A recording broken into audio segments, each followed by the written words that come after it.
మనందరం చూసాం పార్లమెంటులో నిండు సభలో అమిత్ షా గారు సాక్షాత్తు హోమ్ అఫేర్స్ మినిస్టర్ అంబేద్కర్ గారి గురించి ఎంత హేళన చేసి మాట్లాడారో చూసాం.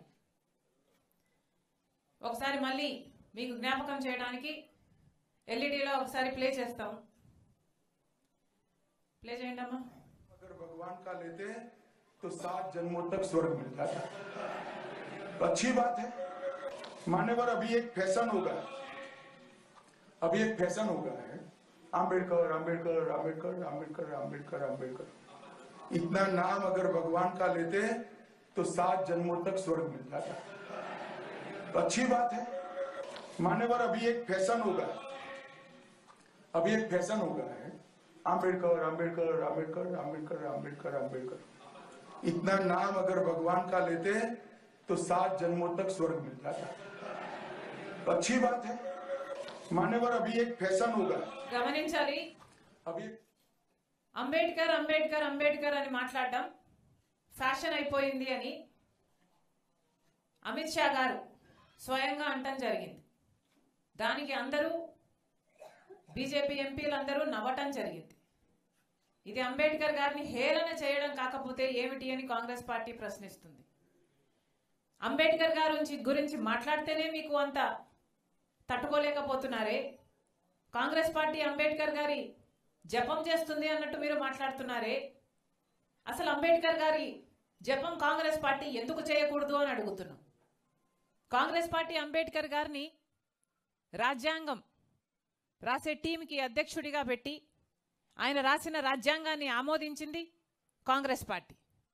అంబేద్కర్ గారు రాసిన రాజ్యాంగమే ఈరోజు మన దేశంలోని ప్రజాస్వామ్యాన్ని కాపాడుతుంది. అంబేద్కర్ రాసిన రాజ్యాంగమే ఈరోజు మన దేశంలోని ప్రతి ఒక్కరికి, అడల్ట్గా ఉన్న ప్రతి ఒక్కరికి ఓటు హక్కునిస్తుంది.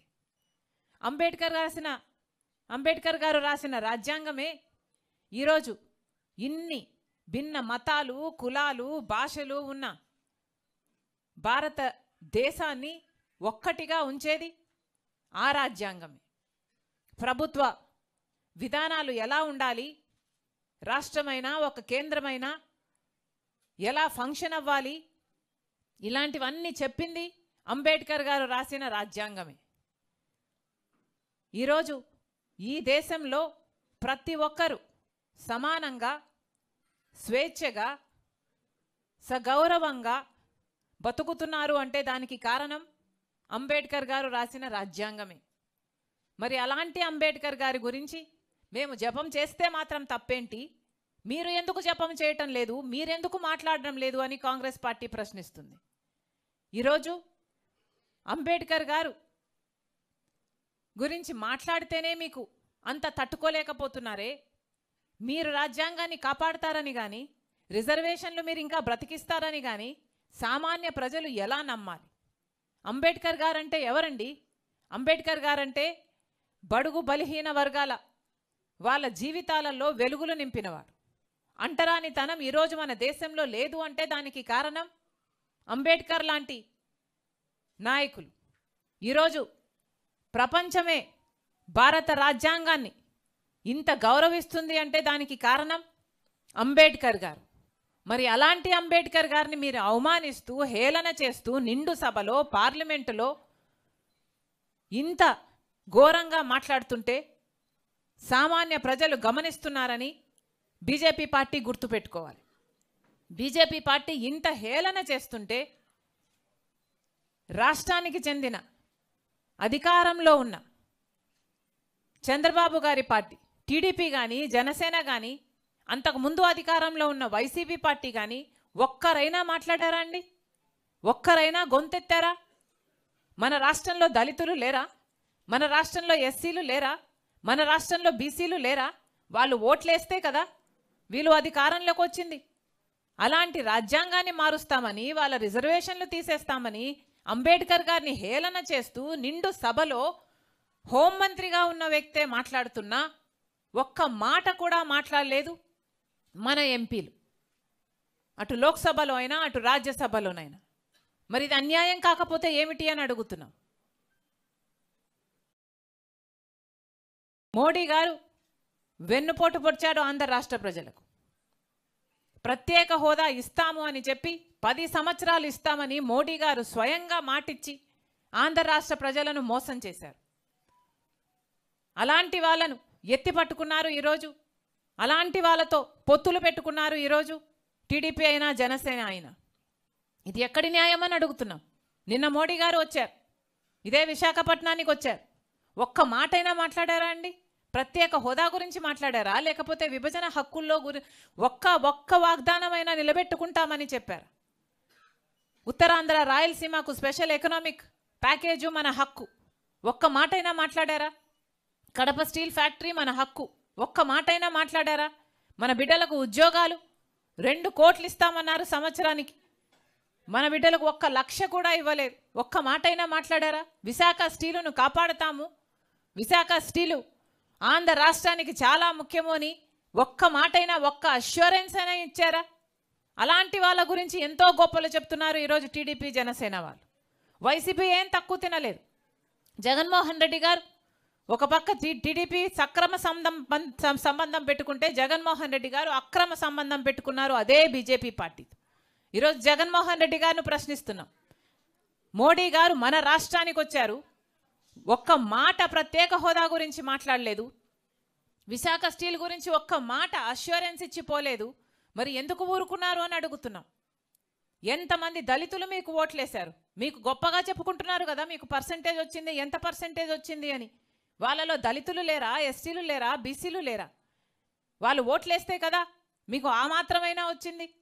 మరి ఓట్లు వేయించుకొని కూడా రాజశేఖర రెడ్డి గారి వారసుడు అయ్యుండి కూడా అదే బీజేపీ పార్టీతో ఎందుకు అక్రమ సంబంధం పెట్టుకున్నారని అడుగుతున్నాం. ఈ రోజు వరకు కూడా అక్రమ సంబంధం కొనసాగుతూనే ఉంది కదా. రాజశేఖర రెడ్డి గారు ప్రతి సందర్భంలోనూ బీజేపీ పార్టీని వ్యతిరేకించిన వాళ్ళు. ఎందుకంటే బీజేపీ పార్టీ ఒక మతతత్వ పార్టీ కాబట్టి. ఎందుకంటే బీజేపీ పార్టీ మతం పేరుతో, కులం పేరుతో చిచ్చు పెట్టాలి, ఆ మంటలో చలి కాచుకోవాలి. ఇదే బీజేపీ పార్టీకి తెలిసిన రాజకీయం కాబట్టి. బీజేపీ పార్టీ సిద్ధాంతం దేశ సంపదనంతా దోచిపెట్టి అదానీ లాంటి వాళ్ళకి పంచిపెట్టాలి. అందుకని రాజశేఖర రెడ్డి గారు వ్యతిరేకించారు. బీజేపీ అనుసరిస్తున్న వ్యవహారం ప్రభుత్వ వ్యవస్థలను అన్నిటినీ, ఆర్బీఐ అయినా, సిబిఐ అయినా, ఈడీ అయినా, ఇన్కమ్ ట్యాక్స్ అయినా, స్టాక్ ఎక్స్చేంజ్ అయినా, ఏ వ్యవస్థనైనా తమ గుప్పిట్లో పెట్టుకొని స్వార్థ రాజకీయాలు వాడుకునే పార్టీ బీజేపీ పార్టీ కాబట్టే రాజశేఖర రెడ్డి గారు ఆ రోజు నుంచి వ్యతిరేకిస్తూ వచ్చారు. మరి అలాంటి రాజశేఖర రెడ్డి గారి కొడుకై ఉండి జగన్మోహన్ రెడ్డి గారు అదే బీజేపీ పార్టీకి ఎందుకు కొమ్ము కాస్తున్నారు? అదే బీజేపీ పార్టీకి ఎందుకు గులాంగిరి చేస్తున్నారు? వీళ్ళ రాజశేఖర రెడ్డి గారి వారసులు. మళ్ళీ చెప్తున్నాం, ఈరోజు బీజేపీ పార్టీకి వ్యతిరేకంగా రాజశేఖర రెడ్డి బిడ్డలలో ఎవరైనా నించున్నారు అంటే అది ఒక్క నేనే, ఒక్క షర్మిలారెడ్డి మాత్రమే. మళ్ళీ చెప్తున్నాం, ఈరోజు ఆంధ్ర రాష్ట్రంలో ఏ పార్టీ అయినా బీజేపీ పార్టీకి వ్యతిరేకంగా నించుంది అంటే అది ఒక్క కాంగ్రెస్ పార్టీ మాత్రమే. మళ్ళీ చెప్తున్నాం, ఈ దేశంలోనే బీజేపీ పార్టీని వ్యతిరేకిస్తున్న ఏకైక అలయన్స్ ఏదైనా ఉంది అంటే అది ఒక్క ఇండియా బ్లాక్ మాత్రమే. ఇదే బీజేపీ పార్టీ అధికారంలో కొనసాగితే రాజ్యాంగాన్ని మార్చే ప్రమాదం ఉంది. ఇదే బీజేపీ పార్టీ అధికారంలో కొనసాగితే రిజర్వేషన్లు రూపుమాపే ప్రమాదం ఉంది. ఇదే బీజేపీ పార్టీ అధికారంలో ఉంటే దేశ సంపదను మొత్తం అదానీ లాంటి వాళ్లకు దోచిపెట్టే ప్రమాదం ఉంది. మన దేశాన్ని రక్షించుకోవాలంటే ఈరోజు కాంగ్రెస్ పార్టీ అవసరం. రాజ్యాంగాన్ని రక్షించుకోవాలి అంటే ఈరోజు కాంగ్రెస్ పార్టీ అవసరం. మళ్ళీ చెప్తున్నా, అన్ని వర్గాలకు మేలు జరగాలన్నా సెక్యులరిజం మన దేశంలో బ్రతికి ఉండాలంటి కాంగ్రెస్ పార్టీ ఈరోజు ఒక పిలుపునిచ్చింది, మన రాజ్యాంగాన్ని కాపాడుకునే పిలుపు, మహాత్మా గాంధీని, అంబేద్కర్ గారిని గౌరవించే పిలుపు. అందుకే చెప్తున్నాం, మళ్ళీ ఒకసారి డిమాండ్ చేస్తుంది కాంగ్రెస్ పార్టీ, ఇంత ఘోరంగా అంబేద్కర్ గారిని అవమానించిన బీజేపీ అయినా, అమిత్ షా అయినా,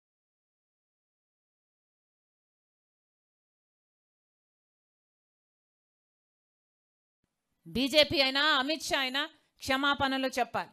అమిత్ షా గారు రాజీనామా చేయాలని, రాజీనామా చేయకపోతే మోడీ గారు ఆయన మంత్రివర్గం నుంచి తొలగించాలని డిమాండ్ చేస్తుంది కాంగ్రెస్ పార్టీ.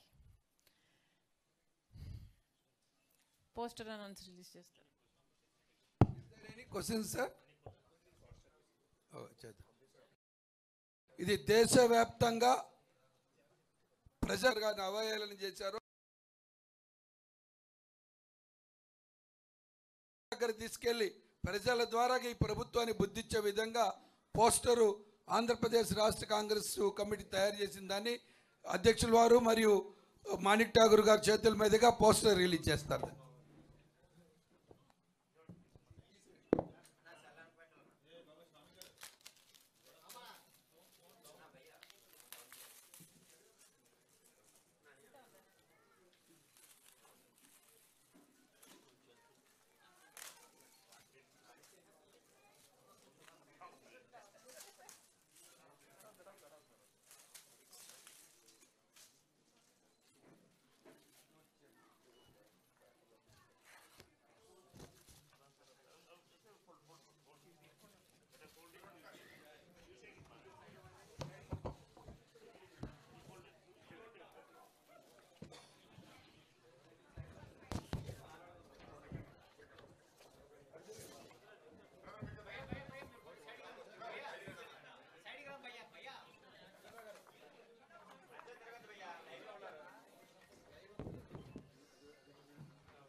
సాయంత్రం మహాత్మా గాంధీ గారి స్టాచ్యూ దగ్గర మౌన దీక్ష ఉంది. అందరూ అటెండ్ అవ్వాలని మళ్ళీ కోరుతున్నాం. Thank you guys. Thank you. Happy Sankranti.